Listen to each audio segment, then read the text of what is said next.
Hello, be. Oh, be, ano pa rito ka? Pumunta nga ako dito para kunin yung sinabi mo nung nakaraang buwan.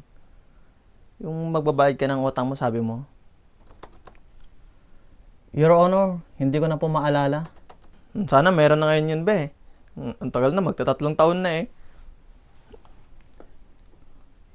I'm sorry, Your Honor, hindi ko na po talaga maalala. Kasasahod mo lang nung kahapon, be. Tapos sasabihin mo ngayon, wala ka na namang pera. Grabe ka naman, be. Tagal-tagal na yun. Hindi mo pa rin nababayaran. Ni singkong kusing, hindi ka pa nagbabayad.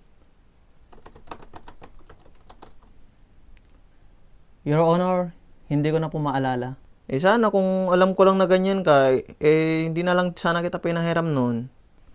Pasensya na po, Your Honor, hindi ko na po talaga maalala. Kung dati, todo makaawa ka. Para lang ma-solve yung problema mo. Tapos ngayon, ako yung pinagmamakaawa mo dahil lang doon. Your Honor, pasensya na po. Hindi ko na po talaga maalala.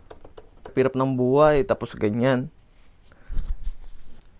Your Honor, hindi ko na po talaga maalala. Tapos ngayon, todo pasensya ka dahil hindi mo na ibibigay yung obligasyon mo. Pasensya na po, Your Honor, hindi ko na po talaga maalala. Eh, alam mo naman akong nangangailangan ngayon, tapos di mo rin magawa ng paraan. Eh, magtatatlong taon na yun, be. Your Honor, hindi ko na po maalala.